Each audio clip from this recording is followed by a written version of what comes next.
Citra tidak tahu bagaimana harus menghadapi Tika setelah semuanya terbongkar. Ia merasa sangat bingung dan kesal. Namun, meskipun perasaan itu begitu kuat, Citra tahu bahwa ia harus melepaskan mereka dan fokus pada dirinya sendiri. Beberapa minggu setelah perceraian, Citra mulai menemukan kembali dirinya. Ia fokus pada karirnya, mengembangkan bisnis yang telah lama ia impikan. Walaupun awalnya terasa berat, Citra perlahan mulai menikmati kesuksesan yang diraihnya. Bisnisnya berkembang pesat, dan Citra merasa bangga dengan apa yang telah ia capai. Namun, kehidupan Citra tidak hanya dipenuhi dengan pekerjaan. Dalam perjalanannya mencari kebahagiaan baru, Citra bertemu dengan seseorang yang membuat hatinya kembali terbuka. Namanya Dimas, seorang duda yang memiliki kepribadian yang lembut dan pengertian. Dimas bukanlah pria yang sempurna, tetapi ia sangat menghargai Citra dan selalu mendukungnya dalam setiap langkah hidupnya. Dimas dan Citra mulai menjalin hubungan yang lebih dekat, dan meskipun mereka belum sepenuhnya melangkah ke hubungan yang lebih serius, Citra merasa bahagia karena ia bisa merasakan cinta yang sehat dan penuh rasa hormat. Dimas, meskipun lebih tua darinya, tidak pernah menuntut lebih dari yang Citra mampu berikan. Ia menghormati Citra dan selalu memberi ruang bagi Citra untuk berkembang. Sementara itu, Riko dan Tika harus menghadapi kenyataan bahwa hubungan mereka tidak pernah benar-benar dapat dipertahankan. Karma datang dalam bentuk kehidupan yang penuh dengan penyesalan. Tika mulai merasa terasing, sementara Riko merasakan kehancuran emosional yang semakin dalam. Mereka kehilangan segalanya, termasuk kepercayaan dan keluarga yang mereka hancurkan. Setelah Citra melangkah pergi dari kehidupan Riko dan Tika, keduanya merasakan dampak dari perbuatan mereka. Walaupun mereka mencoba untuk memperbaiki hubungan di antara mereka, kenyataannya jauh lebih sulit dari yang mereka bayangkan. Pengkhianatan yang mereka lakukan telah mengubah segalanya, terutama bagaimana mereka memandang diri mereka sendiri dan hubungan mereka. Riko merasa terjebak dalam lingkaran penyesalan yang tak ada habisnya. Setelah perceraian dengan Citra, hidupnya mulai terasa kosong. Bisnisnya yang dulu berkembang pesat kini mulai goyah. Ia tidak bisa fokus pada pekerjaan, selalu dibebani rasa bersalah atas perbuatannya terhadap Citra. Pikirannya selalu teralihkan pada kenangan indah bersama Citra, pada masa-masa ketika semuanya masih baik-baik saja, sebelum semua kebohongan dan pengkhianatan itu datang. Namun, lebih dari itu, Riko merasa kehilangan dalam dirinya. Ia tidak bisa lagi berbicara dengan Tika seperti dulu. Meskipun mereka tetap berhubungan, ada jarak yang kini memisahkan mereka. Riko mulai merasakan bahwa hubungan dengan adik istrinya itu tidak lagi bisa dilanjutkan. Ada ketegangan yang terus tumbuh di antara mereka. Tika, yang semula merasa bahwa hubungannya dengan Riko adalah hal yang tak bisa dijelaskan, mulai merasakan dampak karma dari perbuatannya. Tika merasa cemas dan terasing. Awalnya, ia merasa ada ikatan yang kuat antara dirinya dan Riko, tetapi kini ia hanya merasa bingung dan penuh rasa bersalah. Tidak hanya terhadap Citra, tetapi juga terhadap dirinya sendiri. Ia menyadari betapa buruknya tindakannya, dan perasaan bersalah itu terus menggerogoti dirinya. Semua yang ia lakukan terhadap saudaranya, Citra, membuatnya merasa seperti kehilangan diri. Tika tidak bisa lagi melihat dirinya dengan cara yang sama.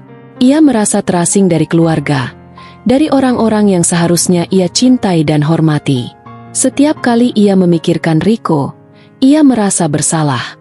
Setiap kali ia mencoba berbicara dengan Riko, ia merasa canggung dan semakin jauh dari kenyataan. Tika merasa ia harus menanggung akibat dari perbuatannya, dan meskipun ia ingin berubah, ia merasa sudah terlambat. Suatu hari, ketika Riko mencoba untuk berbicara dengan Tika, hubungan mereka menjadi semakin buruk. Riko merasa tidak tahu harus berkata apa lagi, dan Tika hanya diam. Mereka berdua berada di ruang tamu rumah Riko, duduk berseberangan dengan wajah penuh kebingungan dan ketegangan. "Apa yang harus kita lakukan, Tika?" tanya Riko dengan suara lemah. "Aku merasa seperti hidupku sudah hancur. Aku kehilangan Citra, dan aku hampir kehilangan diriku sendiri. Aku tidak tahu apa yang harus dilakukan." Tika menghela napas panjang. "Aku juga merasa sama, Riko. Aku tidak tahu bagaimana kita bisa kembali ke awal, Bagaimana kita bisa memperbaiki apa yang telah kita rusak? Jawabnya pelan, dengan suara yang penuh penyesalan. Kita sudah merusak semuanya, dan aku tidak tahu bagaimana cara memperbaikinya. Beberapa hari setelah percakapan itu, Rico mendapatkan kabar buruk dari perusahaan tempatnya bekerja. Bisnis yang selama ini ia jalankan mulai mengalami kerugian besar. Rico yang dulu dikenal sebagai pengusaha sukses, kini berada di ambang kebangkrutan. Semua keputusan buruk yang ia buat, termasuk perselingkuhannya dengan Tika, berdampak langsung pada hidupnya. Ia tidak bisa fokus bekerja, dan ketegangan di rumah semakin menambah beban mental yang ia rasakan.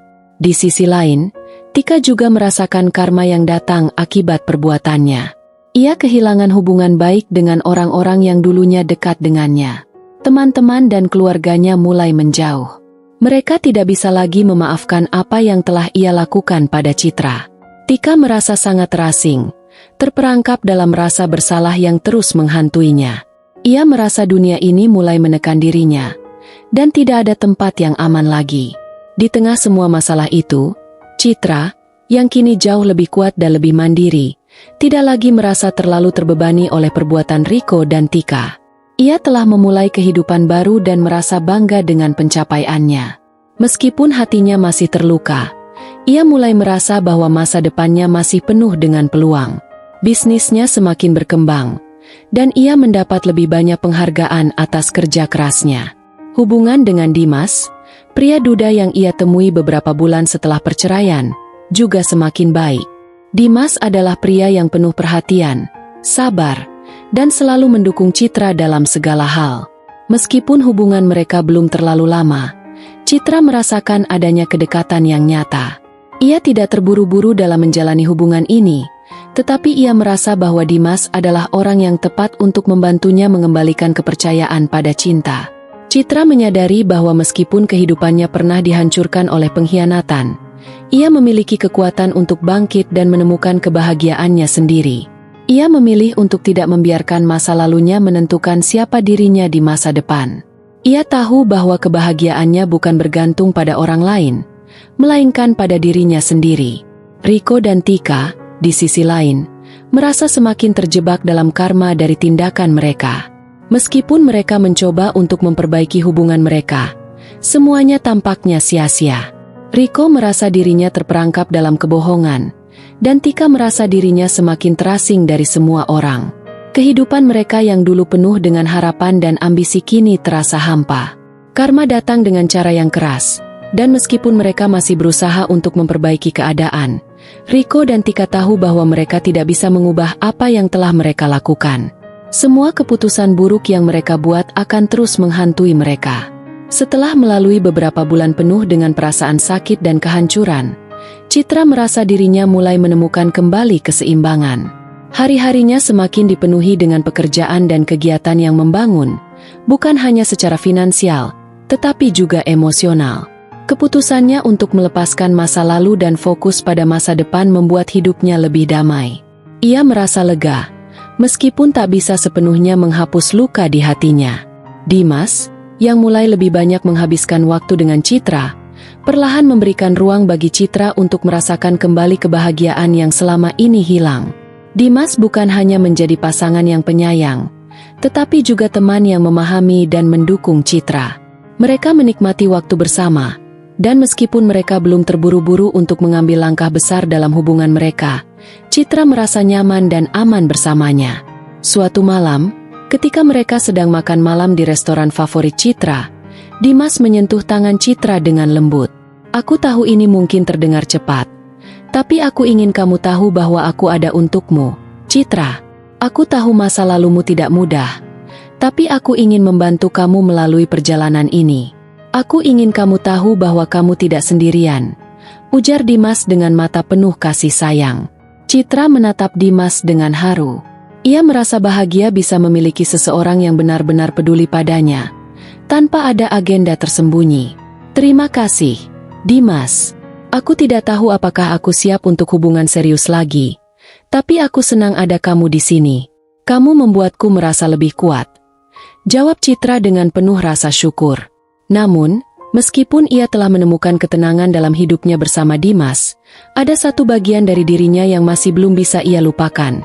Kehilangan yang ia rasakan terhadap adiknya, Tika. Walaupun Citra memutuskan untuk melepaskan Tika dan Riko dari hidupnya, hatinya masih terganggu oleh kenyataan bahwa keluarga yang ia cintai begitu mudah mengkhianatinya. Beberapa bulan setelah perceraian, Citra memutuskan untuk mengunjungi rumah orang tuanya.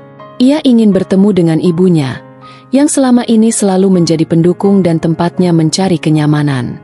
Ketika ia tiba di rumah, ibunya menyambutnya dengan pelukan hangat. "Anakku, kamu terlihat lebih baik sekarang," kata ibunya, sambil memegang bahu Citra. "Aku tahu betapa beratnya semua ini untukmu, tapi kamu sudah melalui semuanya dengan sangat kuat." Citra tersenyum tipis, tetapi ada kesedihan yang masih jelas terlihat di matanya. "Aku merasa lebih baik, Bu, tapi ada bagian dari diriku yang masih terluka. Aku tak tahu apakah aku bisa sepenuhnya memaafkan Tika dan Riko. Mereka telah merusak banyak hal dalam hidupku." Ibu Citra menatapnya dengan lembut. "Kadang, kita harus belajar untuk melepaskan orang-orang yang telah menyakiti kita. Itu tidak mudah, tetapi kamu harus ingat bahwa hidupmu berharga, dan kamu berhak mendapatkan kebahagiaan yang sejati. Mereka mungkin saudaramu, tetapi pengkhianatan itu bukan sesuatu yang bisa dimaafkan dengan mudah." Citra mengangguk pelan, mencoba mencerna kata-kata ibunya. Meskipun ia tahu bahwa melepaskan Tika dan Riko dari hatinya adalah langkah yang tepat, itu bukan berarti ia tidak merasakan perasaan kehilangan. Dalam hatinya, ia masih merindukan kehadiran adiknya, meskipun ia tahu bahwa hubungan mereka tidak akan pernah sama lagi. Di sisi lain, Riko dan Tika tidak bisa begitu saja melupakan akibat dari perbuatan mereka. Riko, yang kini kehilangan segala sesuatu yang berharga dalam hidupnya, mencoba mencari jalan untuk memperbaiki diri. Tetapi meskipun ia merasa penyesalan yang mendalam, rasa bersalah yang terus menggerogoti dirinya membuat segala sesuatunya terasa sangat sulit. Ia tidak bisa lagi berhubungan dengan Citra dan Tika, yang dulu adalah seseorang yang ia percayai, kini menjadi beban berat dalam hidupnya. Riko merasa hidupnya hancur setelah perceraian, tetapi yang lebih menyakitkan adalah kenyataan bahwa hubungan dengan Tika juga mulai renggang. Meskipun mereka berusaha untuk terus bersama, cinta yang dulu ada di antara mereka kini terasa kosong. Tika, yang merasa bersalah dan terisolasi, tidak tahu bagaimana melanjutkan hidupnya.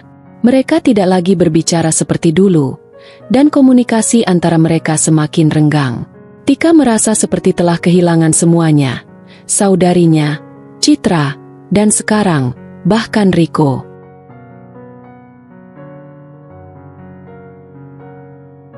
Sementara itu, Tika mulai merasakan dampak dari perbuatannya dengan cara yang sangat nyata. Dia mengunjungi seorang terapis untuk membantu dirinya menghadapi perasaan bersalah yang semakin berat. Namun, meskipun dia berusaha untuk memperbaiki diri, rasa bersalah itu terus menghantui langkah-langkahnya. Dia tahu bahwa apa yang telah terjadi tidak bisa diubah, dan ia tidak tahu bagaimana mencari jalan kembali. Tika bahkan mulai merasa kehilangan dirinya sendiri. Dalam upaya untuk mencari kedamaian, ia mulai menyendiri dan jauh dari kehidupan sosial. Teman-temannya semakin menjauh, dan dia merasa kesepian. Meskipun ia berusaha untuk memaafkan diri sendiri, perasaan itu tidak kunjung datang. Citra, di sisi lain, mulai mendapatkan kedamaian dalam dirinya. Ia terus fokus pada bisnisnya, yang semakin berkembang. Ia bahkan mulai berencana untuk memperluas usahanya keluar kota. Bisnis yang telah ia bangun dengan penuh perjuangan itu kini memberi dampak yang besar dalam hidupnya. Citra merasa bangga dengan pencapaiannya dan semakin yakin bahwa ia bisa menjalani hidup tanpa tergantung pada orang lain. Suatu hari, setelah beberapa bulan berjalan, Citra menerima tawaran untuk membuka cabang baru bisnisnya di kota lain. Tawaran itu datang dengan peluang yang sangat besar, dan Citra merasa bahwa ini adalah kesempatan yang sudah lama ia tunggu. Meskipun ia tahu bahwa keputusan ini akan mengubah banyak hal dalam hidupnya, ia merasa siap untuk menghadapi tantangan baru.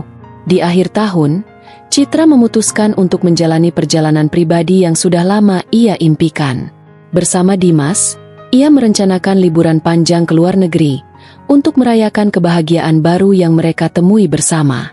Citra tahu bahwa meskipun perjalanannya tidak mudah, ia kini memiliki kebahagiaan yang sejati, yang berasal dari dirinya sendiri. Meskipun masa lalunya tidak bisa dihapus, Citra kini merasa lebih bebas. Ia telah melepaskan rasa sakit dan kekecewaan, dan sekarang ia siap untuk menjalani hidup baru dengan penuh harapan dan optimisme. Dengan Dimas di sisinya, ia merasa bahwa masa depannya penuh dengan kemungkinan yang tak terbatas. Citra dan Dimas menikmati perjalanan mereka ke luar negeri dengan penuh kebahagiaan dan rasa syukur. Perjalanan itu adalah simbol dari awal baru bagi Citra, sebuah perjalanan untuk membangun kembali hidupnya setelah semua pengkhianatan dan luka yang ia alami. Di sana, mereka menjelajahi berbagai tempat, menikmati keindahan dunia yang sebelumnya terasa terlalu jauh dari jangkauan Citra. Dalam setiap langkah mereka, Citra merasa seperti dirinya sedang melangkah ke babak baru yang lebih cerah. Mereka mengunjungi kota-kota kecil yang penuh dengan sejarah, berbicara tentang impian dan harapan mereka untuk masa depan. Dimas selalu mendukung Citra, mendengarkan dengan penuh perhatian, dan menawarkan cinta serta ketulusan yang tidak pernah ia dapatkan sebelumnya. Citra merasa nyaman dengan Dimas, lebih dari yang ia harapkan. Meskipun mereka belum terlalu lama bersama, Citra merasa bahwa hubungan ini adalah sebuah kesempatan kedua untuk merasakan cinta yang tulus dan mendalam. Sementara itu, di sisi lain dunia, kehidupan Riko dan Tika semakin hancur. Riko yang mulai menanggapi kehidupannya dengan lebih serius merasa terperangkap oleh masa lalunya. Ia mencoba memulai usaha baru untuk memperbaiki keadaan finansialnya, tetapi semuanya terasa sia-sia. Perusahaan yang ia bangun hampir bangkrut, dan setiap kali ia mencoba meraih kesuksesan, rasa bersalah yang terus menghantui dirinya membuat segalanya terasa lebih sulit. Tika, yang seharusnya mendukung Riko, justru semakin terpuruk.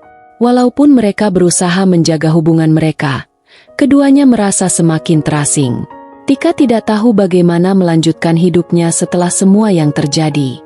Ia merasa kesepian dan tidak tahu harus mencari kedamaian di mana lagi.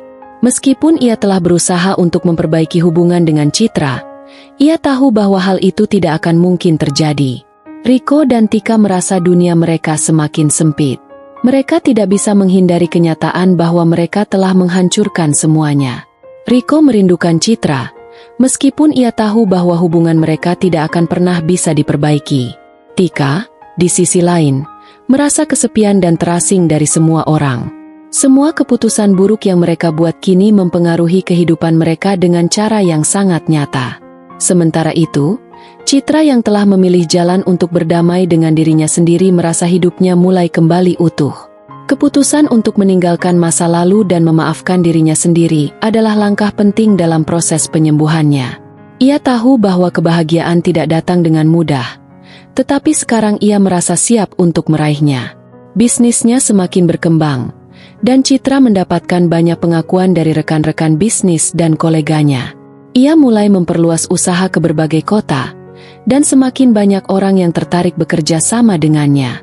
Setiap pencapaian yang ia raih membuat Citra semakin yakin bahwa ia bisa membangun kehidupan yang lebih baik, jauh dari segala pengkhianatan yang pernah menghancurkan dirinya. Dimas, yang selalu mendukung Citra, mengajaknya untuk mempertimbangkan kehidupan yang lebih serius. Setelah beberapa bulan berkenalan, Dimas mengungkapkan perasaannya dengan tulus.